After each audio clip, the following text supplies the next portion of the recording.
Lionel Duroy d'ailleurs. On va dire au revoir à Miel et Barreau dans cette rentrée littéraire, puisque l'éditeur et l'éditrice de Miel et Barreau arrêtent Ah ils oui, arrêtent j'ai vu d'être que. éditeurs. Ouais, ouais. Mais bon, tous les auteurs qu'ils ont iront ailleurs, parce que c'est tous des auteurs importants. Et Lionel Duroy propose un mal irréparable. Alors bon, vous savez, le travers que j'adore l'histoire. J'aime bien l'histoire de la Seconde Guerre mondiale, hélas. C'est pas le truc le plus gai de la Terre. J'aime bien les pays de l'Est aussi, enfin bon, c'est compliqué quoi. Et donc, j'aime bien Lionel Duroy. Voilà, donc vous savez tout. Lionel Duroy a dit il y a quelques années, en écrivant déjà un livre qui se passait en Roumanie, je reviendrai en Roumanie et je raconterai encore ça.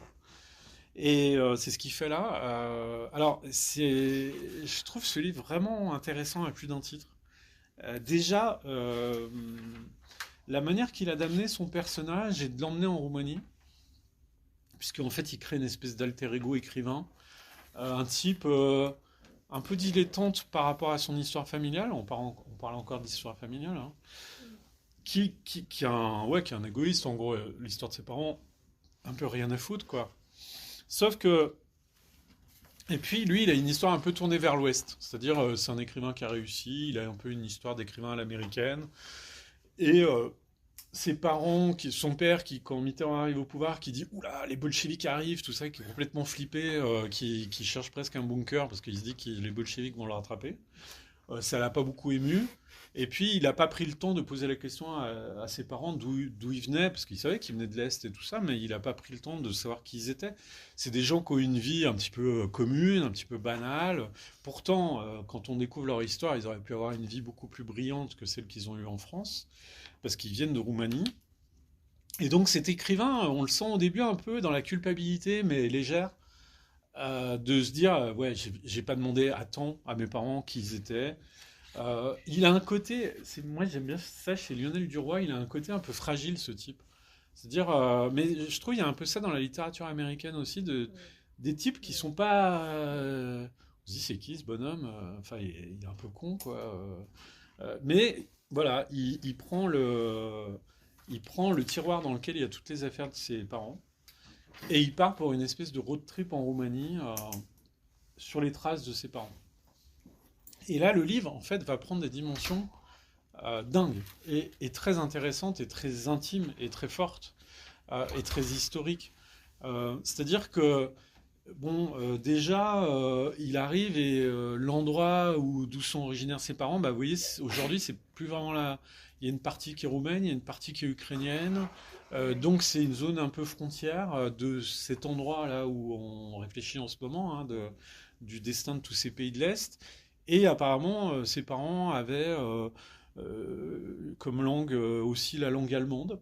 Euh, et qu'apparemment, au début de leur histoire, dans ce pays-là, dans les nationalismes de ce début de siècle, cette région était disputée par les nations et ça crée des troubles au niveau des populations. Donc ses parents vont devoir aller plus à l'est, plus en Ukraine, quitter en fait l'endroit où ils ont commencé à vivre quelque chose. Et là, bah déjà, il fait un premier constat, il se dit tiens, c'est ouais, ce premier exil, plus vers l'Ukraine, ça avait l'air pas simple pour ses parents. Et peut-être que le livre d'Istrati que sa mère lui lisait, où il y avait des nouvelles qui parlaient de l'Ukraine, tout ça, peut-être que ça raconte l'histoire de ses parents. Et que peut-être que si sa mère lui lisait ces histoires, c'est qu'elle, ça lui rappelait ce qu'ils ont vécu là-bas. Et que il y a ce qu'on entend enfant d'une histoire, dont on retient des choses. Et puis quand on est adulte, quand on lit l'histoire différemment, quoi. C'est-à-dire ces nouvelles, elles sont peut-être plus graves qu'elles n'en ont l'air. Et Istratis, ce qu'il décrit, c'est peut-être justement l'histoire de ses parents. Donc ça, c'est une première découverte. Et c'est assez bien fait, quoi. C'est comme une première marche. On se dit, tiens, voilà, il est dans cette partie de l'Ukraine. On découvre bah, la complexité de l'histoire de certains peuples, de certaines familles, tout ça. Et puis à un moment, il sort une photo qu'il a dans les affaires de ses parents. Mhm. Une photo où il est, c'est un peu le dessin qu'il y a sur la couverture. Et il montre cette photo où il est en photo avec sa sœur, qui a disparu, mais dont il s'est jamais trop intéressé, parce qu'il l'a pas connue, ou il l'a connue enfant, mais il s'en souvient plus. Ses parents et une maison derrière. Et sa mère lui a toujours dit, en lui montrant la photo, c'est la maison de campagne. Et lui, un jour, il montre cette photo à quelqu'un et il lui dit, vous connaissez cet endroit, c'est ma maison de campagne. Et la personne, elle regarde la photo et elle dit, ah non, ça, c'est pas la maison de campagne, ça. Hein. Alors lui, ah bon, pourquoi? Ah bah, cet endroit, il faut que vous y alliez, hein, et puis que vous rencontriez des gens, parce que vous allez comprendre que c'est pas vraiment une maison de campagne. Ah bon? Alors là, il tombe sur un gros morceau, j'ai envie de dire, de l'histoire roumaine, pour parler vulgairement. C'est-à-dire que ses parents, quand ils ont, en fait, donc ils ont dû partir en Ukraine, quitter la région dont ils étaient originaires. Et puis à un moment, bon, ça s'est calmé, ces histoires de nationalisme, tout ça, ils ont pu revenir en Roumanie, dans le nord de la Roumanie, vers le Danube. Là, ils ont obtenu une ferme, voilà, c'était chouette, un moment un peu heureux après ce qu'ils avaient vécu, même s'ils n'étaient pas fermiers à la base.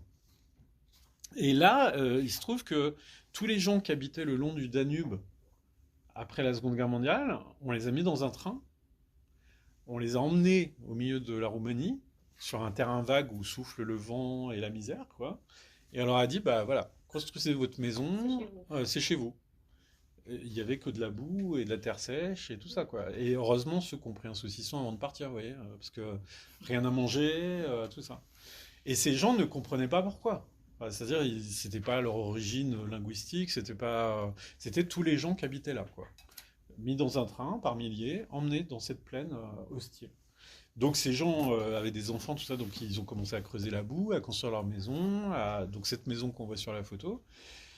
Ils y ont passé 15 ans dans cette espèce de camp sans savoir pourquoi ils y étaient. À un moment, Ceausescu est arrivé au pouvoir, il y avait des étudiants qui étaient un peu rebelles, on les envoyait dans le camp avec ces gens-là. Donc bah, pour les enfants, ça pouvait être pas mal, parce que finalement, ça faisait un prof, comme il n'y avait pas d'école. Si vous hébergez un étudiant, ben, il pouvait peut-être éveiller votre enfant à autre chose que ce camp. Donc voilà, c'est ce récit-là. Et puis ces gens, un jour, pareil, on vient les chercher dans le camp, on leur dit, vous remontez dans le train et vous repartez. 15 ans après, quoi. Et là, bon, ok, donc ils repartent. Ils repartent là où ils vivaient, quoi. Alors je vous raconte volontairement cette histoire de manière un peu triviale, parce que vous allez en découvrir toute la souffrance, toute l'histoire, toutes les raisons, tout ça, parce que les gens qui fantasment aujourd'hui les régimes autoritaires, il ferait bien de se dire que peut-être demain, toi, bah, tu fais plus partie du groupe là. Je vais t'envoyer là-haut sur la montagne. Tu vas rester sur la montagne. Non, mais sans manger, sans boire. Sans manger, sans boire. Sans rien. En bivouac, quoi. Et si t'es pas contente, c'est pareil. Et cette histoire est dingue de, comment dire, de cette... Parce que parfois, vous vous retrouvez dans un camp pour des raisons politiques, vous voyez. Parfois sans aucune raison. Ouais, voilà, parfois sans aucune raison. Et donc, ils reviennent dans l'endroit, bien sûr, il y a quelqu'un dans la ferme, ils sont partis 15 ans, tout ça, quoi. Alors, on leur dit, non, mais va voir telle personne, elle va vous donner à manger à boire. Ok. Donc là, ils se lavent pour la première fois à un robinet depuis 15 ans. Ils s'habillent, puis on leur dit, il y a un type qui va venir vous voir. Ah bon, d'accord, ok. Puis le type, il vient le soir, il rentre discrètement, puis il dit... traverser le fleuve et on dira rien, quoi. Et eux, ils sont là, bah non, vous allez nous tirer dans le dos si on traverse le fleuve, c'est la frontière. Enfin, non. Non. En fait, on oublie tout. Oui, bah voyons, on écrase. Ouais. Et donc, c'est comme ça qu'en fait, ces gens sont venus en France. Vous voyez ? Et la raison pour laquelle ils ont... Je vous l'ai dit ou pas, la raison pour laquelle ils ont été emmenés dans Ah bah non. Faut aller la découvrir. Qui est une raison complètement arbitraire. Bah oui, voilà. Donc voilà ce que peut être le destin des gens dans un régime autoritaire. Après franchement, c'est un livre. Moi, je sais pas le rapport qu'entretient la littérature avec l'histoire, mais je sais que dans ce livre, il y a toute la résilience de ces gens-là qui après avoir vécu tout ça, finalement sont devenus des petits Français bien discrets, cachant leur origine, devenant de modestes employés, elle ayant une petite boutique de couture, lui, qu'est-ce qu'il fait déjà ? Il travaille dans une fac, mais il n'est pas prof. Enfin, et en fait, il est prof, mais pas d'un grade très élevé.